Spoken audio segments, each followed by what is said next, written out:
Good afternoon, everybody. I'm Peter Giannetti, Editor-in-Chief of Homeworld Business, and I'd like to welcome you to the sixth and final installment of a special webinar series presenting the first ever International Housewares Association Marketwatch report. Collaborators in the creation of the inaugural Marketwatch over the course of the past 3 weeks have offered a revealing look into key consumer lifestyle trends identified by the report and how these trends intersect with the home and housewares business. Our panelists have broken down how the trends and corresponding consumer attitudes and behaviors have been shaped by the COVID pandemic, and they have outlined actionable implications for suppliers and retailers. Today, we'll revisit the Marketwatch trends while serving up some food for thought on what lies ahead for the home and housewares business in 2020 and beyond. I'm pleased once again to introduce the Marketwatch authors and our webinar series panelists. We have Leana Salama, Vice President of Marketing for IHA, Joe Darachowski, Vice President and Home Industry Advisor for the NPD Group, and Tom Marable, Principal and Founder of Springboard Futures. Before we get going, a reminder that we will leave time for audience questions before the conclusion of today's session, and you can post those questions using the Q&A function along the bottom of the Zoom window. And recordings of each session will be available soon after their conclusion at the Inspired Home Show website, theinspiredhomeshow.com. So let's get started. The Marketwatch sessions covered 5 core lifestyle trends: time, space, experience, wellness, and responsibility. You know, trends rarely exist in a vacuum. They're interconnected, and they often are derived from the same influences, and they often influence each other. We learned that during the last 3 weeks as we discussed all these trends. But it's important to know that trends aren't absolute. They're living, they're evolving. And that requires the application of business strategy around such trends to be nimble, adaptive, and responsive. Trends are also often presented as new leading edge developments: time, space, experience, wellness, responsibility. These trends are actually foundational and they're fundamental. They have in one form or another underscored and guided this business for years. What changes though are the variables of a given period that detail the trends for that given period. Those details and nuances challenge business to answer one essential question: is there a different way to reach and serve the one common denominator in all of this? That's the consumer. So let's turn to our panel as we revisit these trends. I think it's important to know that we're in the middle of a historic health crisis, economic distress, societal conflict, antagonistic politics. And if there was a time that will define the next trend wave, this is it. But let's start with time. Tom, I want to start with you. Give me some, I'm going to go through each of the panelists. Give me some thoughts on time that we kind of take away from the last 5 sessions as we kind of move toward talking about what's next. Tom. Well, I think, you know, thanks, Peter. I appreciate it. I think one of the things that we've all talked about throughout this is that time is, you know, it's a constant. It has been a consumer concern since as long as we've recorded time. We probably started recording time because we wanted to put some borders around something that's so amorphous and changes so much, but we want more of it. It's the same thing will be said about space, but no matter what demographic, psychographic, no matter where you live, no matter how wealthy you are, no matter how old you are, everybody wants more time. And the reason for that is because and as we become consumers and as elements, as you pointed out, interlock and overlap one another like experience, we're so much more aware of the great things that we can do with time. You know, we can teach ourselves, we can entertain other people, we can see friends, we can do everything that matters to us. So time has become a commodity. And I think that one of the things about all of these trends that weaves them together is the idea that they're not esoteric. What's the word I'm looking for? They're amorphous. They're things that literally, when we consider product benefit, we don't say to ourselves, oh, don't forget time. You know, we may say, don't forget color, or don't forget form, or don't forget, you know, whatever. But one of the reasons why time is so important is because it is an aspiration. These are all aspirational trends, all things that we as human beings, regardless of our station, want more of. Yep. Joe, what's your thought on time? I mean, yes, go ahead. Well, I know there's still 24 hours, just like there were a year ago. From that aspect, but I do agree with Tom. Like it's one of these things that we are always looking for something different. I remember a quote a friend of mine always does with Mark. I think Mark Twain said, "What is it? History often doesn't repeat itself, but it rhymes oftentimes." And I think as it relates to time and what you said at the beginning, you got to be nimble. It's changed, and what's changed is long gone are the days where you have all these activities at night. You have all these kids things that are going on. You have this pressure like from a meal preparation to just hurry up and get it done. Where now with less of that happening, that there's an adjustment of time. And as we talked about one of the sessions, like there's this, it's a little bit more, the prep phase is a little bit more leisurely. It's a little bit more of a time to connect with yourself, the ability to have family time. So what's happened during the pandemic is we've changed the focus from being all these activities outwards to more of the activities and the things that are going on inside the household. But yet that said, we are Americans, we are lazy. Anything that can help save us time, right, we will do. Yeah, Leana, to Joe's point, I think time's always been there. We've always been worried about it. I think we're far more aware of every moment of our schedule right now than before. So it kind of ratchets up the need to kind of serve that basic premise. Your thoughts on what we need to know about time? Yeah, I think that to Joe's point, just the absence of a lot of the activities that occupied us on a very constant basis, whether it's kids' activities or parties or social activities or anything else. You're always, I think, pre-COVID, right? It always felt like you were running to the next thing. And even when you were in the midst of doing something, you were thinking about what you needed to do next and what you needed to do after that. And what I think has been really interesting about the last 4 to 5 months is that as a lot of those activities have started to clear off of our schedules, there's a little more of a sense of the here and now and being in the present, where if you are, okay, let's get back to the enjoyment of preparing food together as a family. Let's get back to the enjoyment of working outdoors. Those things that maybe 5 months ago felt like it's just another box you got to check. You just got to keep going, keep going. There's a little more in the moment now of actually experiencing, there's no lower trends, those types of things. Yeah, I think Tom, go ahead. One of the things that Leana's really hit on is that what she just said about just taking a moment and enjoying it. That was something that pre-COVID we were talking about, and we kept referring to it as being present. So there's been so much of a perfect storm leading up to this re-exploration, re-examination, re-evaluation of what time means, that COVID has actually given us the time to sit down and say, well, what does it mean? What really matters to me? What really matters to my kids? What really matters to my relationship? But it's, again, because it's so sensitive and it's so emotional, it's easy for our industry to sort of set it aside and say, well, that's not how something functions. Well, yeah, it is. Yeah. Well, it's not about saving. It used to be just about saving time. Now it's, to your point, Leana, now it's about using and enjoying that time. And that's a different mindset in terms of how this business has to approach it. Yeah. Well, it's natural. It's one of the things that I'm sorry. It's one of the things that helps. Time is always one of those things that creates urgency for the consumer to buy something or to do a new behavior. And one of the things that's happening right now, which is kind of fascinating, is I just hear like the school district where I'm at, they announce what their plans that they're going to do for the school.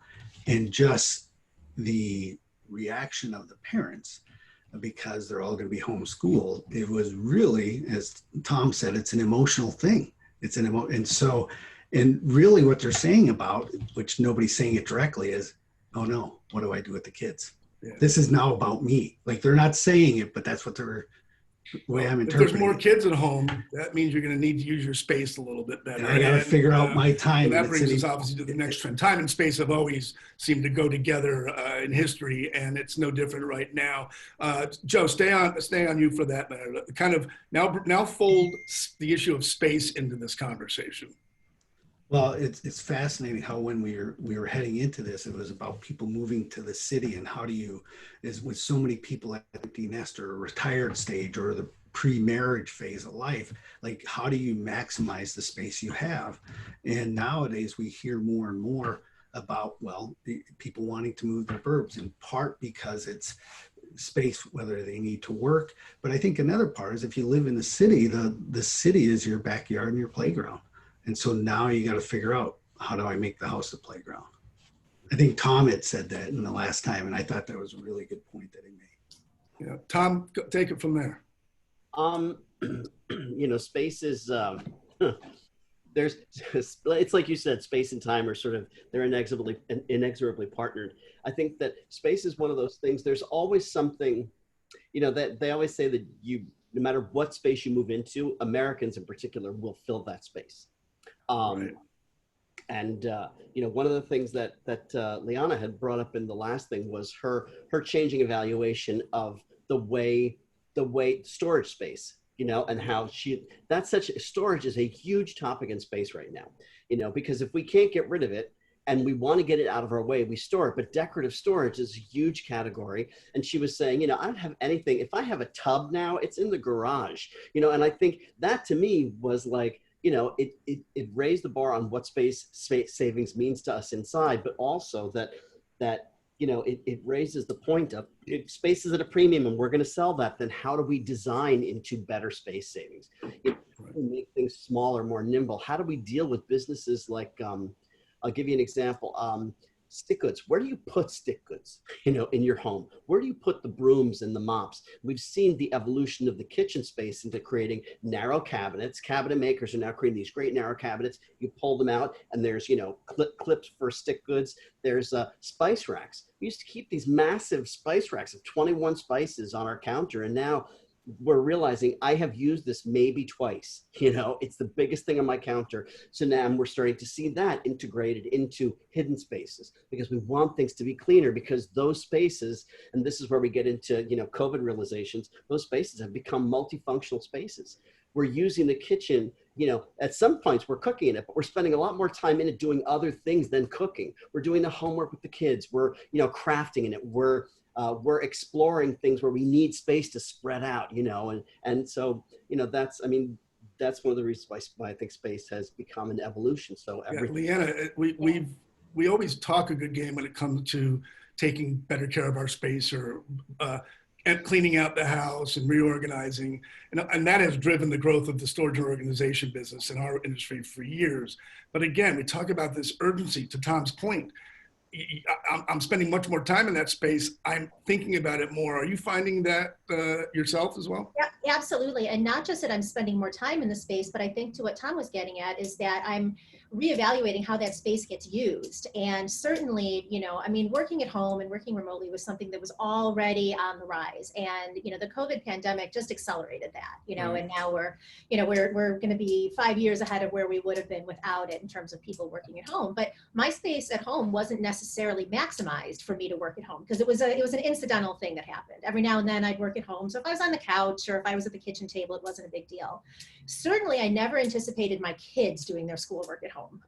To Joe's point about remote learning, it's, during the emergency close down of the schools, I had mentioned this on our space session, a year and a half ago, we took down all the walls in my kitchen and living room. So we have this huge open concept now. And I realized that I and both of my children were trying to have 3 different functions in what was essentially one big room, really just kind of partitioned by the type of furniture and maybe the floor covering. So I think as our industry looks at understanding that space now, maybe some people can go out and get a new house and say, all right, I'm gonna have a craft room and I'm gonna have a home office and I'm gonna have a room just for the kids to do schoolwork. Majority of people aren't gonna be able to do that. What they need to be able to do is have space that's flexible enough to perform one way for part of the day and perform another way for a different part of the day. One of the examples that I'll bring up is those little desks that fold out of the wall, right? So that the kids can sit and they can have a desk in a room that isn't meant to be an office or a homework space, but it gives them the environment that they need, and then it can get put away when it's done. So those types of solutions, I think, are really important coming out of our industry as people are forced to treat one room as though it's multiple rooms. Yeah, we talked a lot about the idea of multifunctionality being a far more important consideration than it may have been 20, 30 years ago. And I think to your point, whether it's a desk that serves multiple purposes or can go away, the topics we talked about sort of had a sequence to them that was natural. We went from time and space, and we started talking about the idea of creating an experience for consumers, but also for retailers, understanding that they needed to kind of have a better experience in the stores. And again, from time to space to a total experience. Leana, I'll stay with you on this. Kind of talk about folding now experience into this equation. Yeah, experiences, I think, again, just another thing that has changed so much in the details of how we experience it right now.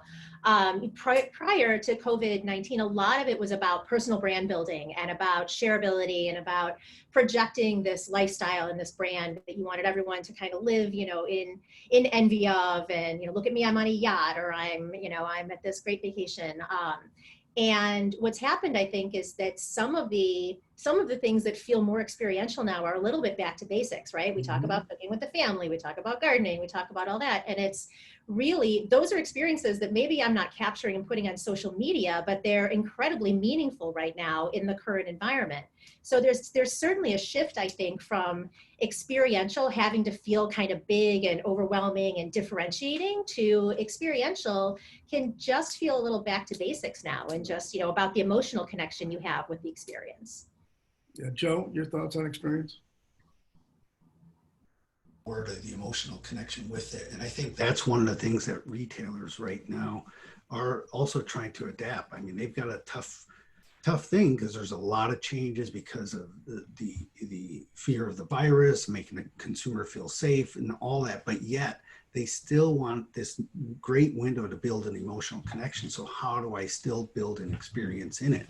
And some of this is also advancing some of the work they're doing online and the communication that they have the consumer, whether it's online on their website, whether it's just communications directly with them or other vehicles that they're using. So thinking of new ways to create that experience for the consumer is one of the key elements to brand building. And this is a phenomenal time for brand building right now. Yeah, Tom, I want to get your thoughts on it, but I'm reminded of a conversation I had with an independent retailer a couple of years ago, where he said one of the things he needs to do is stop promoting himself as a cookware shop and start promoting himself as a cooking shop. And it was about that transition from I sell you stuff to I sell you an experience. I help you do something that makes you feel better about life. Tom, what's your thoughts on that kind of whole idea right now? It's really interesting. I was having a conversation with a very large banking analyst this week, banking analytics company, and one of the things that we're talking about was the size of loans, and and talking to millennials and not talking to them about. We were saying, stop talking to millennials about a $150,000 home loan. Start talking to them about a $2,000 experiential loan, and whether that experience is you want the best cookware, you face it, you become a home gourmet, that type of conversation, whether it's, you can't travel far, but you can still travel, how meaningful your life is has never been proven more important than it is right now. And all these conversations about, because the bottom line is one of the things that we've really learned about millennials, and this applies to all generations in its own way, but millennials have a higher average debt by about 15% than other generations. And only 17% of it is educational debt. Right. Millennials have become the first part of our humanity, our culture, to be absolutely addicted to experiences. Right. And one of the things that Leana pointed out that's super important is that the new IRL experience, the in real life experience. So that doesn't mean that we don't have to keep up with experience. Is essentially a social thing. It's storytelling. It's having a story. It's like, it's cave paintings. Okay. It's like we are social beings. Not just creating experience, but sharing that experience and telling about that experience is intrinsic to who we are. It identifies us, it classifies us, if you will. So, but that in real life experience Leana is talking about has to live alongside the social experience that we're sharing on social media. So it's not like one opportunity is shrinking and another's getting larger. They're both expanding. As we spend more time, especially as we spend more time at home, and for Housewares, when we spend more time at home, we spend more time on Housewares. Really. Let's stay on experience for a second, because I'm thinking of something before COVID. we often heard about how this industry was fighting against experiential purchases, whether it was in bridal registry, gift registry, other things. The people would rather get a trip to the islands for their wedding than maybe get a set of dinnerware. And COVID, on the other hand, has kind of turned the tables on that. People aren't traveling, people aren't going out for those experiences or haven't been. And the necessity of staying in really drove a lot of basics. You've talked about back to the basics. As people start loosening up again, as people start getting on the road again, getting in the planes again, kind of reintroducing themselves to these other experiences, is the fight going to be harder for Housewares to keep that dollars? Or do you think Housewares kind of hooked them during COVID and can keep their hooks in them? It's a question we haven't discussed, but Joe, I'm curious to hear your thoughts on that. I can't help but think of the restaurant industry. Right? Yeah. Because I remember when during lockdown, there was a lot of them were shut down, and we're like, boy, we just can't wait. Once they all open back up, we're all just going to rush back out. Well, one, they couldn't all open up. And sometimes when they opened up, they were still kind of held back a little bit because they might have seating capacity or spaces. They never went full boat just yet. And so while we had pent up desire, it wasn't there. Well, it's the same thing here. We may want to go flying. We may want to go do all these trips. We may want to do all this, but the question is, will we to this degree? Are we ready for it? I do think that, so in the short term, I'm not as worried about that because I think the experience is still going to be in the home. But in the long term, at some point, once the vaccine is administered, people have had time, then who knows? There's probably going to be a little bit of a pent up demand for that. And so you might face that shorter window, but in the long run, we're going to be eating more meals in home because we are heading that way anyways. And when it does, that's still very good for them. Leanna, has this industry reasserted itself to the point where they have kind of recaptured the long-term memory of consumers, if you will? I hope so, but I think a part of it is going to be an ongoing marketing and messaging challenge for our industry, right? Which is to get back to that notion that you're not a cookware company, or you're a cookware, retailer. You're a cooking retailer.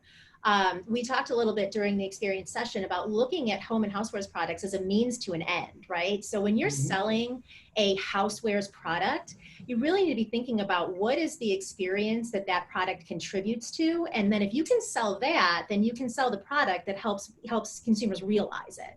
So I think it's, I think to Joe's point, for the short term, I think we're in a very good place inherently. But in the long term, people need to look at how they're marketing and how they're messaging and understand that that's what you're trying to tap into, not the speeds and feeds of it does this at this many watts and takes this long. It's the end result that you want to sell. We're still up against we're still up against this reality that we don't need one more thing, So why do I need it? Because we've all got full shelves. We've got, we have space issues. We've already identified that. So why should I bring your one more thing into my home?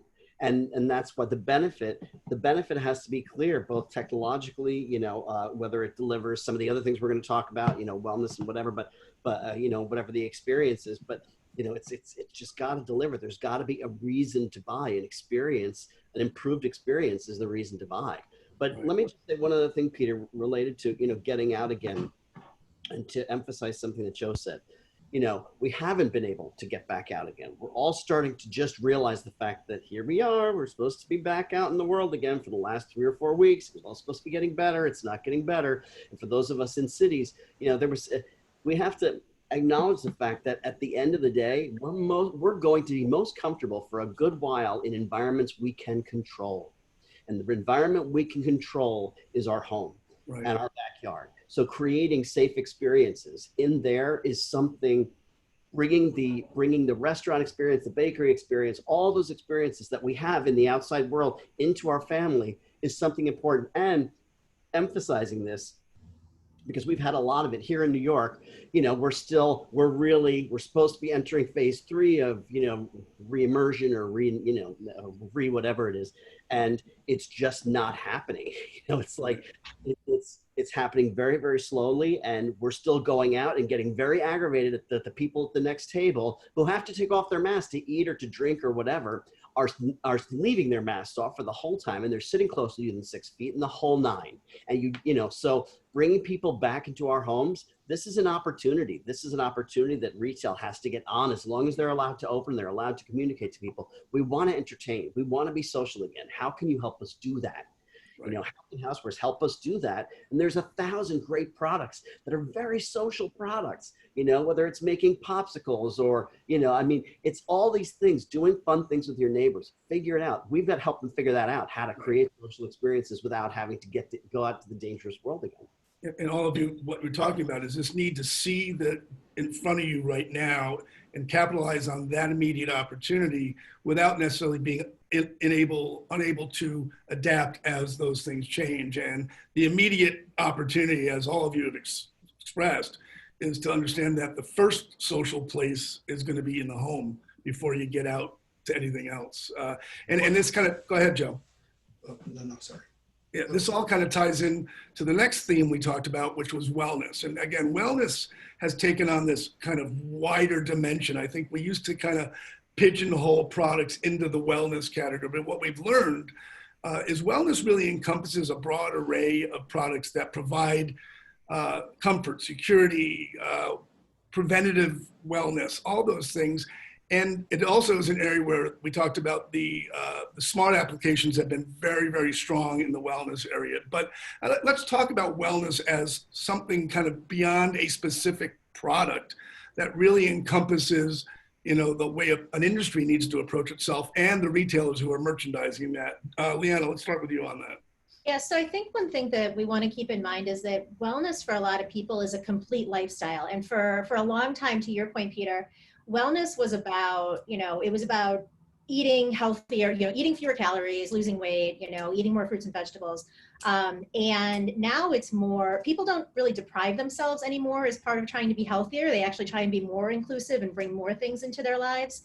But that goes beyond what they eat and beyond physical well-being to mental and spiritual and all of these other types of well-being that really broadens, it really kind of broadens the tent of products and manufacturers who can participate in the concept of wellness because it can be in so many different facets. So, I think that there's just enormous opportunity here that for a long time maybe really just was pigeonholed in kind of the food prep and making healthier meals and has expanded across the entire industry. Yeah, Joe? Yeah, to build on and give you a couple of examples so we're about to enter into the wintertime holiday season. You still might be entertaining guests. You may not have as many, but you're going to entertain guests. Well, you're going to want them to feel safe. That was not part of the thing. So you might have different serving plates for the appetizers. You might have different serving plates for the desserts, whatever the case, but there's going to be some behavioral change to help bring that part of it. And then when we think of health and wellness in total, it's also like it's a broader solution. As we were saying before, there's many categories that play at it. Probably the biggest thing that we're seeing right now during the pandemic is and it's a subtle thing, but it's very important, having studied dieting for the past 30 years, as we move from this where it's my own diet as the primary diet, and it's actually the percent of people on my own diet is less than before. So instead of you being able to be in control and do it, we're doing more of the structured diets where somebody in essence is giving you guidance for it. And I think that's telling us about the consumer to say, okay, I am looking in this chaotic world I'm in for something a little bit structured. So now if I'm a marketer of a product, I've got to be thinking, how do I get part of that structure? Our book's going to be coming back guiding people. Is it going to be influence or something? But we've got to be thinking, if the person is seeking a structure to live a healthy life, that is a broader definition. We've got to be thinking there's new ways now to interject and insert ourselves into that process. Tom, you mentioned control. People want control. This is an area where that matters a lot.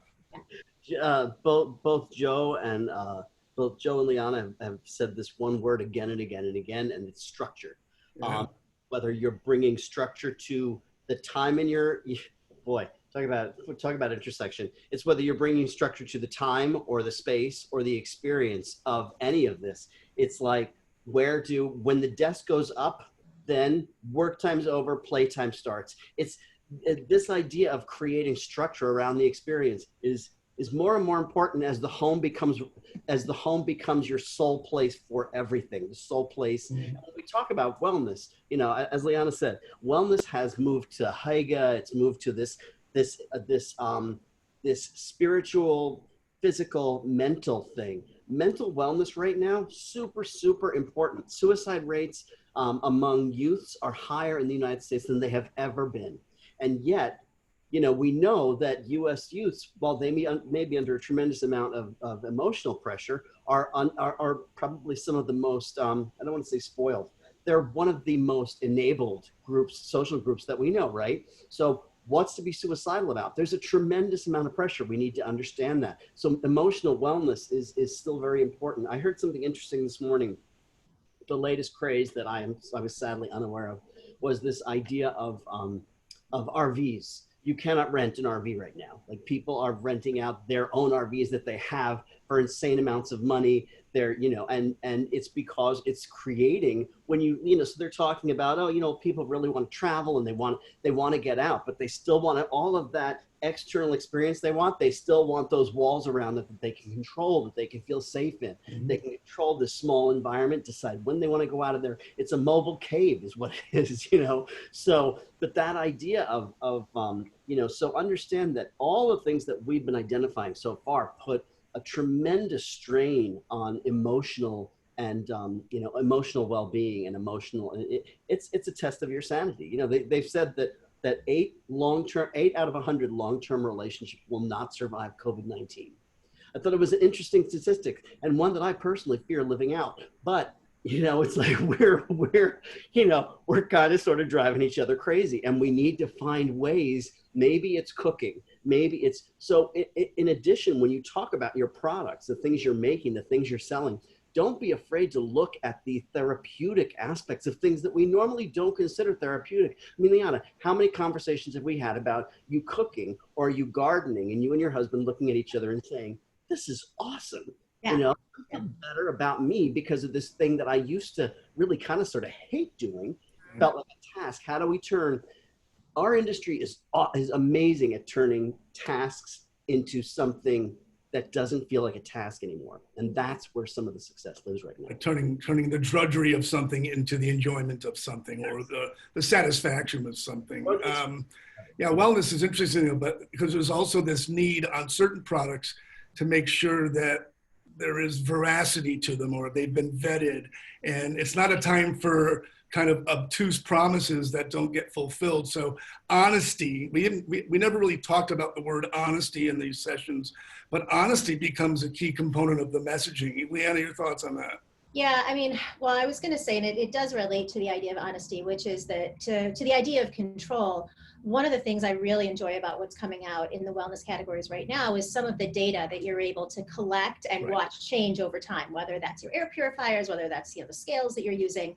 But when you get that data, it makes it feel real. It feels authentic. It feels like, okay, this is actually having an impact. You know, but certainly, you know, if you're coming out with a product and it doesn't do what you say it's going to do, you know, that's problematic. There's a trust that's broken there if you make a claim that you ultimately do not live up to.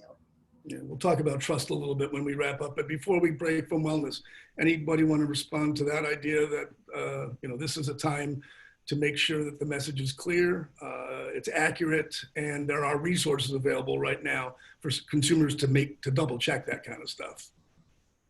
I think at these times people are looking for, you know, as Tom said, confidence in it. And so you really have to be authentic. Right. And part of that is the trust part, like underneath driving all that is trust. And the good news is once you have that, you can get some benefits for the consumer. And that leads in really to the next subject that we were going to talk about as it relates to responsibility. Tom, do you want to thought on that? One of the things that I totally agree, there are definitely times when you see data and you're like, yes, okay, now it's actionable. Now it's something that I can actually act on.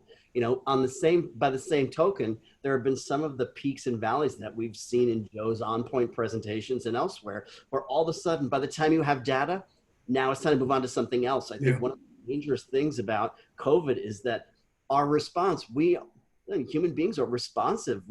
Our ability to adapt is why we're still here. So those trends can happen really fast, and then bam, we've moved on to something else. And I think that just, keeping an eye on what that data is and following the bouncing ball, and making sure that where people's heads are at in this moment, talking and listening to people like Joe who have the stats but know where they're going. It's super important. One of the things represented by all of you here, and I think it underscores some of the Marketwatch opportunity, was to not just talk about trends, but find ways of measuring and evaluating trends in a way that's not overly clinical, that can be generally understood, but to show that there's a root to trend and to what the consumer wants.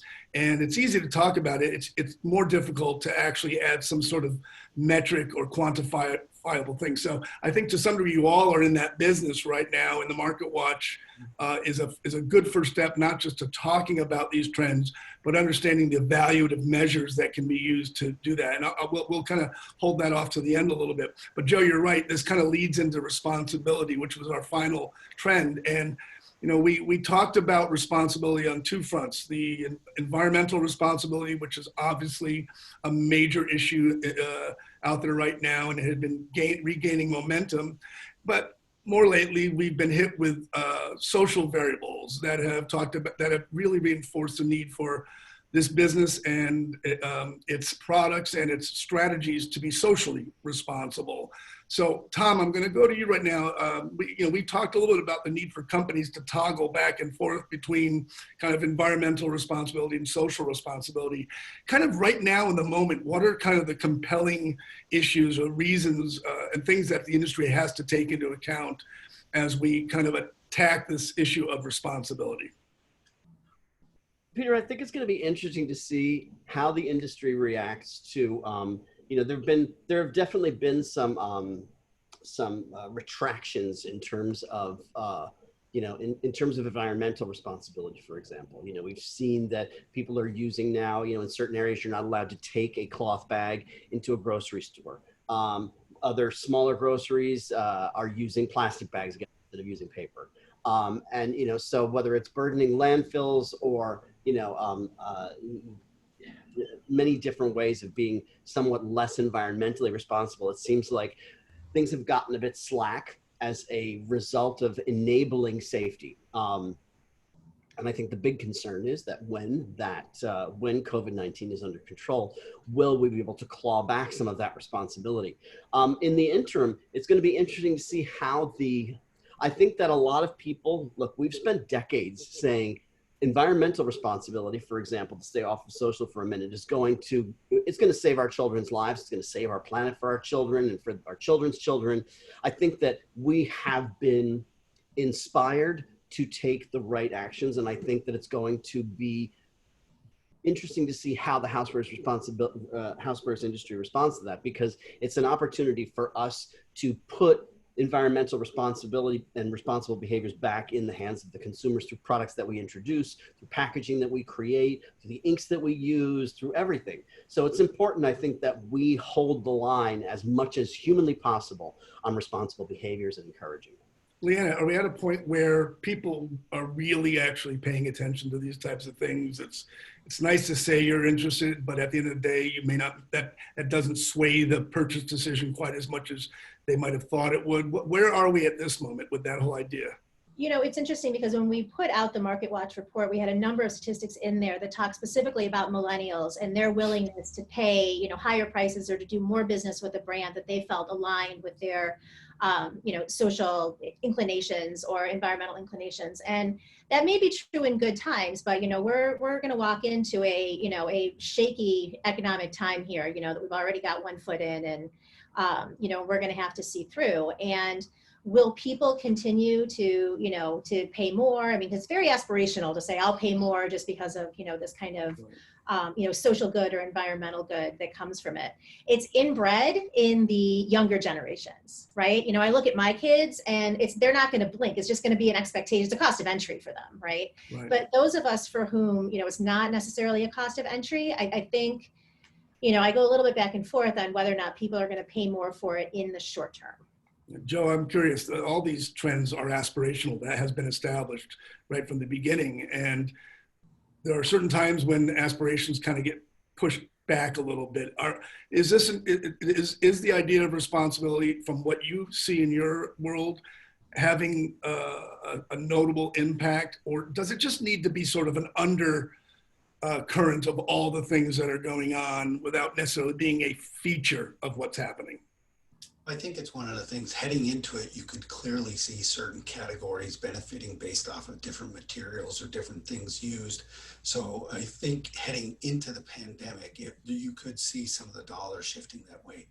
During the pandemic, there's so many things that we're concerned about that it still is important, but it's just defined from a slightly different, a little bit more on the social responsibility as opposed to, let's say, the sustainability part of it. Right. However, what I'm thinking about is more from the Long-term perspective. This is a great brand building time and positioning. And the core of that always starts with two things. First of all, what does the consumer really believe and what are their needs? But the second part, and we said a little bit ago, is you have to be authentic and you have to be true. So it's at the same time, companies should be managing their own mission and vision statements and things and finding out who do they want to be as a company? How do we operate? What's the ethics? What's the background? What's the mission and the drivers? And as long as that, and with the employees that are there, if it's built into that DNA, then it can help with this branding that can last long term beyond this, really starting with it. So I think first of it is it has a long-term benefit, and it starts with that consumer understanding and building into your own organization's mission and vision. One thing that I would add quickly, Peter, related to what Tom was saying about kind of the headwinds that the sustainability categories are up against right now. A lot of me, probably wonders if this is a really, really great time for innovation in that way, right? I mean, how do you make something that's reusable, less, what's the right word? You're not less prone to germs or, less dangerous somehow, right? What's the in between I got to buy a new one every time I'm going to use it, and I buy one forever and ever?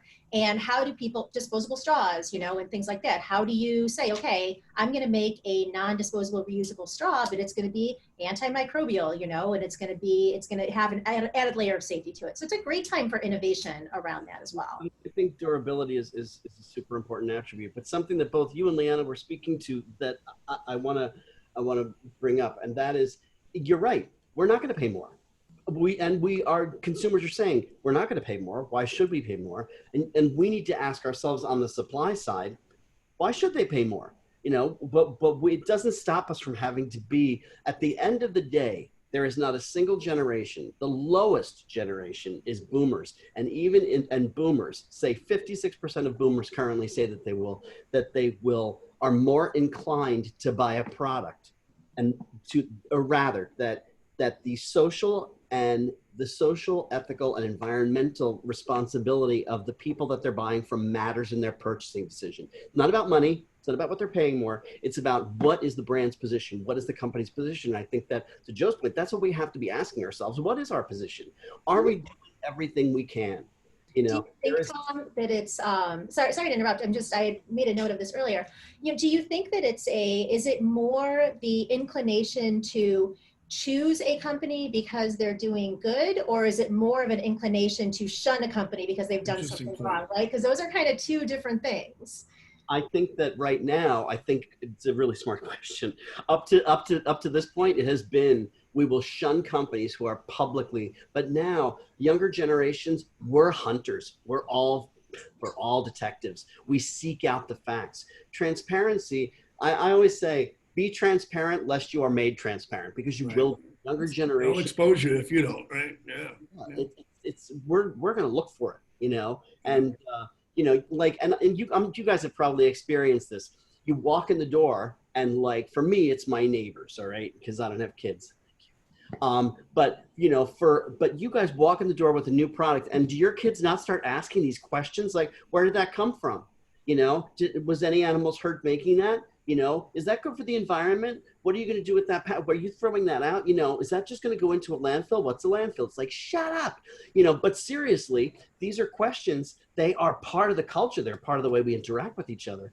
And and we have to send the message up the food chain, so to speak, that this matters to us. And but I think even if those questions aren't being asked, you have to be prepared with the answers in case they are asked. And Or you know, that it's day they interesting, come home from Leana, school. your point on your point on whether a company will be shunned or supported based on their responsibility.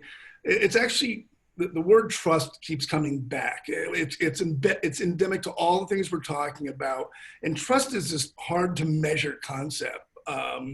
But we have seen many examples in this industry's history where a product, for whatever reason, which it got some bad press, it didn't work out. We know people will respond to a lack of trust in a product. They will stop buying something they do not think is safe for them, whether it's made out of a given material, whatever. I think the bigger challenge is transitioning to a marketing culture where the influence is not the negative. It's not the negative influence that causes you to make decisions, but it is those positive influences and the need to infuse your strategy and your products with all of those positive influences. They may not all hit with every consumer, but when you look at them across the board, they cover it. Let's talk about this issue of trust, because I still think that's where this all ends up, kind of as a final concept. Whether it's a product that helps your family do something better, makes them more comfortable, makes them safer, is simpler to use. Does this industry right now understand that this is the moment where, Joe, you talked about brand building. This is the moment to build your brand around trust. Joe, start with you. I agree. I think we're at a change right now where the things that are happening now are setting the platform. There's so many New needs and new behaviors, new, what I like to call these, I wish, I'm frustrated, I miss, I hate, that we're trying to solve for the consumer. And as we do that, they're going to be around for a while. And there's a whole different ways that we can start to do it. But it all starts with the ability to trust. You're starting with the consumer first, and then trying to insert yourself there appropriately, as opposed to starting with yourself and convincing this consumer. So just that mind shift of starting with the consumer is the beginning step to build that trust into your brands, into your products. And how it plays out is going to vary. Like, you don't always have to be speaking to a different thing. It just has to be authentic. I know Joe has talked about trends being about a 15-year cycle historically, and that gives or takes, and obviously something can happen. Leana, where are we in this kind of cycle right now? Are we, even though COVID feels like the kind of start of something, or the social issues and the political issues, all these we feel like we're at this kind of threshold right now. Are we really starting, or are we actually more closer to being more further along on these trends, and these are just kind of accelerants? Well, I think part of it is, as I said earlier, that we've really, the last 4 or 5 months have really accelerated what we probably expected to see in the next, 3 to 5 years. Whether it's the working at home, whether it's the, kind of return to a more, kind of basic and appreciation of the family and the home and everything else. I mean, those things certainly come in cycles.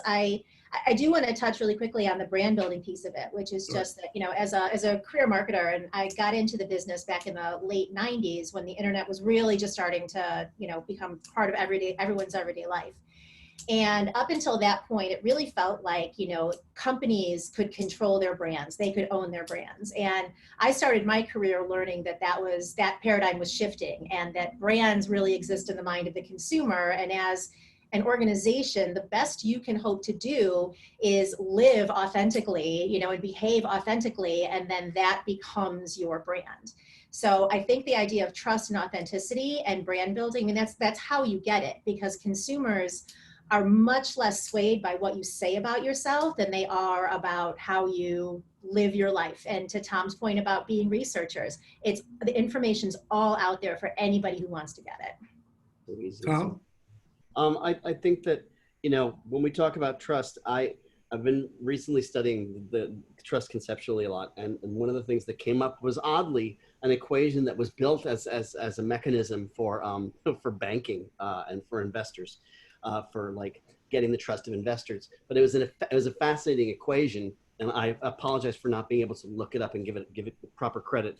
But it's the formula is credibility, or rather, trust is credibility plus reliability plus intimacy divided by self-orientation, meaning it's how believable you are, how reliable you are, a degree of intimacy that you have with the person you're communicating with, but all of that is divided by your the perception of your self-orientation. And it brings to mind something that I keep saying, which is, it used to be about marketing up until COVID was, I get you. I get who you are. I know who you are. I know who your family is. I know what you want. Now it's much more about, I am who you are. I am a part of all. I am a part of you. I don't just talk to you. I live you. My family's like your family. And that intimacy is something that is at once a real point of contact, and as Joe said, a real opportunity to build brand and build credibility. At the same time, very dangerous, because it is not forgivable if you offend it. You know, if you take it for granted and you tell somebody that, that you care for them, like for example, SC Johnson, okay? When you look at SC Johnson, SC Johnson is a family company, okay? That is a big thing to say. But when you start doing, I'm not supporting them or, but I'm just saying, when you start looking at the amount of time that they put into just introducing a new Band-Aid, okay? For Johnson & Johnson, they are incredibly, and sometimes perhaps somewhat to their detriment, committed to safety, committed to not putting anything into your hands that could harm your family. They live by that. And so they have gained our trust, today, but that's, so trust is an incredibly important part of the equation. That said, I think it falls under these fundamental five, that are, I think it falls under, trust is part under experience and your experience of a brand, and it's part under responsibility and how a brand acts responsibly for you, to you. So. I almost look at it as, if you add all five of these up, it doesn't equal success, it equals trust. And trust equals success. So Leana, some thoughts there? I was just gonna say, I feel like I punted a little bit on your question. I just want to make sure that, I kind of come back to it, which is this notion of, of where are we in the cycle of trends, right? And some of that, and I think Joe is probably better versed than I am in terms of talking about historically how trends ebb and flow. But I do think it calls into question also, the thought about, what are we going to take away from this crisis that we're going to maintain long term? And one of the things that, again, this is a focus group of one, that I really hope I take away and that I maintain is some of that, refocus on family time and reappreciation of doing activities with my family that have in the past, to what we said, felt a little bit like a chore and something to check off and just to move on. I hope that when things open back up again, I don't want to spend my weekends going to basketball games and volleyball games and birthday parties and play dates and, and you name it. I want to be a little more selfish with my time and a little more, kind of me and family centric with it. Let's stay on that. Joe, what's the one takeaway you kind of get from all of this right now? I'm going to build on what Leanna just said. We are at an inflection point, and I think we're defining it today, tomorrow. Like, it's not defined, but it's being defined as we're doing it. In the 70s, when the percent of women working started to really increase, we created a different mindset of that time of empowerment, and started really a lot of the convenience phase that would come out of it because their time was pressed so much. In the 90s, it became, with the economy and stuff so well, the greed is good. If you remember that lasted for a little bit. And then in 2008, when the recession hit, that really started a lot of the health and wellness that we did with people coming in. We were just starting to see convenience and that get more and more important. And so we're almost looking for that next thing. And I think this is what's defining it. And I don't know what it is, but I believe that whatever we see and we listen, I talked about one time before, keep watching. There's a Yogi Berra says, you can observe a lot by watching. We are in a time where it's important to watch, to listen, because consumers are sharing their feelings and their thoughts all the time during this. And it's important to listen to it and then suddenly go, is there a new way to think or solve this? Tom, I want to get your final thought, but hold on a second, Leanne. Someone asked you for that. Someone's asking for the formulation you just read on trust again, just slower so they can kind of capture it all. Sure. Trust equals credibility plus reliability plus intimacy divided by a self Self-orientation. Orientation. Yeah. Good. I Um, think, oh, We get Leana. Go ahead, Leana, and then I'll come back to you, Tom. real quick, just to what Joe was saying, you know, there's no question too that as we sit here and talk right now about, oh, what's changed in the last 4 to 5 months, and then what do we hope we carry forward? We are by no means through this crisis, and things Right. will continue to evolve. And you know, in 6 months, things could look very, very different in ways that we haven't even imagined. I read something the other day. Of course, there's all of these articles right now about homeschooling and about remote learning and how that's going to impact, you know, working moms all over the place. And it just occurred to me, Joe, when you were saying, you know, back when more women entered the workforce, well, I'm reading things now that are saying a year from now, there may be way fewer women in the workforce than there have been the last, you know, 10 to 20 years. Yeah. So depending on how all that plays out, I mean, this is, you know, the accelerated evolution that we're in is by no means about to settle down anytime soon, I don't think. Yeah, Tom, your thoughts, kind of final thoughts to wrap this up, and then Leanna, I'm going to come back to you for something after this. Final thoughts. I'm kind of aggravated with Joe right now because he totally like stole my thought. Sorry, my friend. No, but what I think, you know, I was going to say during World War II, there's like this famous sign that people used to put up that said, think, you know, and it was think before you talk, think before you act, think of who you're talking to, all of those things. If I had to make a sign up and put it up today, it would honestly be listen, you know, because I think that right now, consumers have never been speaking more than they are right now. They've never been clear about what they want, what they need, what their fears are. And there's never been a better opportunity to create relationships and trust through listening, really listening to what they're saying and acting on it and providing solutions. Our business, the Housewares business in particular, there is no more intimate business to consumers than ours is. You know, but we've got to start thinking like consumer products goods do. We've got to really listen to what's going on now, what's trending. Leanna's example that I think we spoke about last session with the turtle on the straw. You know, there were people who listening, who turned that trend into responsive product before it showed up on any report anywhere. And those are the listeners. That's what we've all got to be. We've got to all be culture vultures. We've got to be social students. We're none of us. And we've got to listen to every person in our organization, what they're experiencing in their lives, what they're hearing on the wire, you know.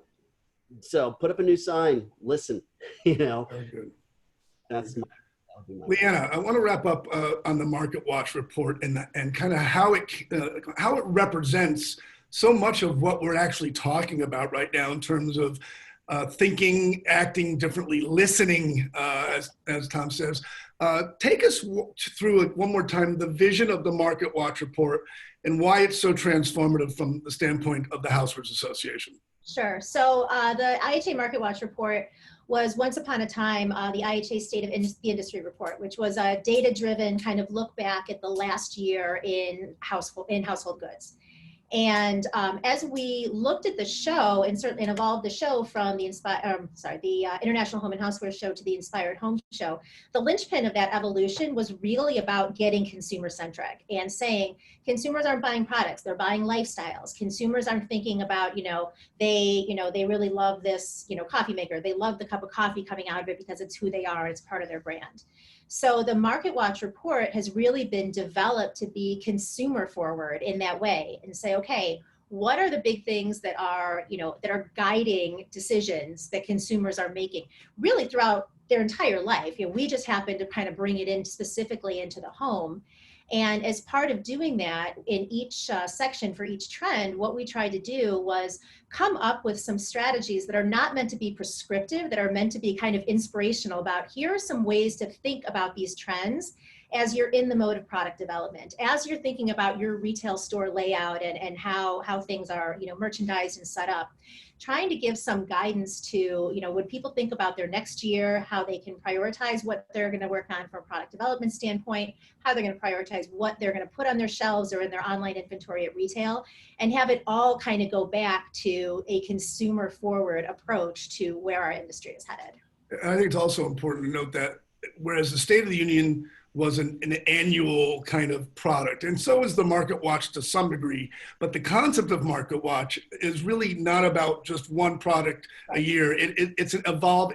I think you guys are going to be able to look at trends as they evolve through the year and recognize that things are very fluid in this industry right now. So I know that the IHA is going to try to deliver kind of updated content as we go along, and is going to rely on resources like Tom and Joe to do that. One final comment from each of you, Joe and Tom. Joe? This is a great time to be thinking for our Industry. We continue to be hot. I looked at the data just last week. Again, we continue to grow, but we can't take our foot off the gas. Tom? You know, I've said before, I love working with the IHA, and I'm not just saying it because I keep getting a chance to do it, but I think that what Leana and the IHA have done to reinvent the Marketwatch is, it happened before COVID-19, which is kind of, it's a shame because I think it lost kind of like, it looks so responsive because, which just demonstrates how quickly and responsively it can be treated. But I think that what the IHA has done to Marketwatch is so important, because what it's done is it said, you know what, numbers are easy. And maybe they're not, but numbers are something, anybody can give you numbers, okay? I can pull numbers, you know, I can make numbers say anything I want to. But what's great about the Marketwatch report, and I want to encourage you to get it, is that it really makes you think very personally to your own business. Because these are fundamental human concerns. That there's a rehumanizing of every business right now, you know, and to think about things in terms of human aspirations that can go back as far as we knew how to express them: time, space, experience, wellness, responsibility to one another and to our environment, to our society. All those things, these are essential. If your product and your company doesn't speak to them, you'll become irrelevant. It's not, it's just, so to retrench that way, you know, the rest of it, the rest of the numbers are, I don't want to say they're unimportant, but they're a follow-on. They're just a reaction to whether or not you've been doing these fundamentals in the first place. So really look at the report. It's so delicious. I mean, it's like, it's something you can really sink your teeth into and say, oh my gosh, I get this. We're all going to sit down. Like when we finish with it, I actually, even though we're one of the creators of the report, we sat down with it inside our organization and said, are we doing this? Are we doing what we're talking about? Right. That's how inspirational it is. So I just want to support that. You know, it's one of the reasons why the report looks so responsive kind of post-COVID, even though it initially came out before COVID, is just because of what you said. The trends are fundamental. All you did was add new layers of observation and analysis on those trends, which again is a kind of reinforcement of the idea that if you start with these fundamentals and stay tuned to them, you can embellish as needed as the trend progresses or as things change. Leana, how can people get their hands on the report one final time? Okay, so everybody who is attending this webinar right now will receive a follow-up email that will include a link to download the webinar, or I'm sorry, the webinar, the report. It'll also have some information on IHA, on NPD Group, and on Springboard Futures. In addition, on our website, if you go to theinspiredhomeshow.com/MarketWatch2020, there's an entire page that includes a download to the report as well as recordings of all of these sessions that we have put on over the last 3 weeks. So encourage everyone to check out any that you missed, download the report. And I just want to thank this group just so much. I've really just utterly enjoyed these conversations and this webinar series. So thank you guys for being part of it with me. Yeah, it's been a privilege to be part of something that I've told the panelists, and I'm telling everyone now. We're at a historic moment in our business, in our lives, and to be part of something that helps you understand this turning point has been really a privilege of mine.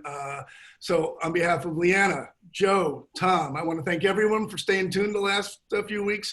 I'm looking forward to the opportunity of doing this again with you all, and hopefully one day we'll be able to do that live and in person. So take care, everyone. We'll see you real soon. Bye-bye. Bye-bye. Thank you.